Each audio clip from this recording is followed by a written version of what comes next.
जय हिंद दोस्तों, नमस्कार। महाकौशल यूट्यूब चैनल पर आप लोगों का स्वागत है। और आज हम आपको प्राथमिक शिक्षक वर्ग 3 रिलेटेड डीपीआई का एक अपडेट देने जा रहे हैं। साथियों, 12 जून 2026 का यह लेटर है जिसमें समस्त डीओ यानी डिस्ट्रिक्ट एजुकेशन ऑफिसर को निर्देशित किया गया है। विषय में दोस्तों, प्राथमिक शिक्षक या सहायक शिक्षक को प्रयोगशाला शिक्षक यानी प्राथमिक शिक्षक विज्ञान के पद पर या सहायक शिक्षक विज्ञान वर्ग 3 लैब के पद पर पदस्थापना के संबंध में स्पष्टीकरण दिया गया है दोस्तों। यानी जो टीचर विज्ञान की जो योग्यता धारित करते हैं यानी उसे वर्ग 3 के लैब पर पदस्थापित किया जा सकेगा। ऐसे प्राथमिक शिक्षक जो ऑलरेडी नियुक्त हैं, जिसमें मध्य प्रदेश शासन स्कूल शिक्षा विभाग की अधिसूचना 6/6/2026 को विभागीय स्थानांतरण नीति 2026 के परिपालन में संदर्भित किया गया। विषय अंतर्गत स्कूल शिक्षा विभाग की स्थानांतरण नीति 2026 के तहत जिला स्तर से जिला संवर्ग के स्थानांतरण किया जाना प्रावधानित है। इस संबंध में कतिपय जिलों में के द्वारा यह संज्ञान में लाया गया कि जिला अंतर्गत हाई या हायर सेकेंडरी विद्यालयों में प्रयोगशाला शिक्षक, प्राथमिक शिक्षक विज्ञान और सहायक शिक्षक विज्ञान के रिक्त पदों पर ऐसे प्राथमिक शिक्षक या सहायक शिक्षक जो विज्ञान विषय में हायर सेकेंडरी की योग्यता रखते हैं का प्रशासकीय स्थानांतरण उक्त रिक्त पदों पर किए जाने की व्यवस्था पोर्टल पर उपलब्ध है। इससे अतिशेष शिक्षकों का समायोजन किया जा सकेगा। इस संबंध में मार्गदर्शन चाहा गया। विभागीय स्थानांतरण नीति 2026 की कंडिका 2.2 में निहित प्रावधानों में जिला संवर्ग की शिक्षकों के स्थानांतरण के अधिकार जिला स्तर पर दिए गए हैं। साथ ही कंडिका 3.1 के तहत अतिशेष शिक्षकों के स्थानांतरण के संबंध में भी निर्देशित किया गया है।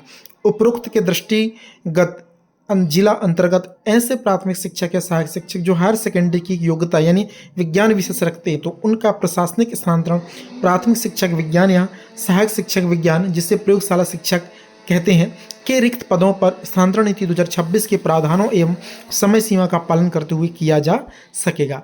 इसका मतलब ये है दोस्तों कि जो ऑलरेडी प्राथमिक शिक्षक वर्ग 3 में जो नियुक्त हैं, चाहे वो पुराने हों या 2022 भर्ती वाले हों या 2011 जब भी भर्ती हुई है वर्ग 3 के, उनका ट्रांसफ़र अब जो है लैब टीचर इन वर्ग 3 का पद होता है तो लैब टीचर के पद पर उनका ट्रांसफ़र किया जा सकेगा। लेकिन बस शर्त ये रखी गई है कि उनकी जो योग्यता है हायर सेकेंडरी वो विज्ञान विषय से होनी चाहिए, यानी बायोलॉजी या मैथ दो में से जो भी हो उसका ट्रांसफ़र विज्ञान प्रयोगशाला सहायक के पद पर जहाँ पर भी रिक्त पद होगा वहाँ पर आसानी से ट्रांसफ़र किया जा सकता है।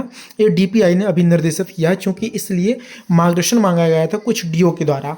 चूँकि पहले से जो टीचर ऑलरेडी हैं नियुक्त और उनको ट्रांसफ़र करवाना है बट उनके पास योग्यता नहीं है, मान लेते हैं वो उनके पास बीए कॉमर्स ऑलरेडी दूसरे सब्जेक्ट हैं, तो उनका ट्रांसफ़र कैसे हो सकता है लैब टीचर में? नहीं हो सकता है। इसलिए स्पष्ट जारी कर दिए कि अगर उनके पास बायोलॉजी या मैथ कोई भी स्ट्रीम है, मतलब साइंस की स्ट्रीम, तो ही उसका लैब के पद पर ट्रांसफ़र हो सकता है, अन्यथा नहीं। क्योंकि वैसे भी डीपीआई में अभी लैब के पदों पर जो है भर्ती होना है 2025 वाली वैकेंसी से जो विज्ञापन आया था, लेकिन वो सब अभी ट्रांसफ़र होने के बाद जितने पद बचेंगे जिस स्कूल पे उसके हिसाब से जो है वो आगामी जो उनकी प्रोसीजर होगी तो फिर किया जाएगा। लेकिन फिलहाल तो डीपीआई जहाँ पर भी प्रयोगशाला पद खाली है वहाँ पर ट्रांसफ़र से फिलअप करना चाहता है।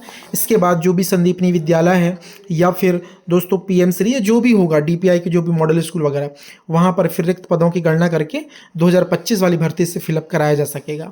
और ट्राइबल में तो हो ही जाता है, जिसके पास प्रयोगशाला मतलब विज्ञान की डिग्री है तो वो प्रयोगशाला पर ट्रांसफ़र करा लेता, तो वहाँ पर आसान है ट्राइबल में। पर डीपीआई में स्पष्टीकरण हो गया, अब यहाँ पर भी ऑनलाइन तरीके से सारी चीज़ें जो है होने वाली हैं। तो इस प्रकार से प्रत्येक अपडेट पाने के लिए आप हमारे चैनल को सब्सक्राइब करें।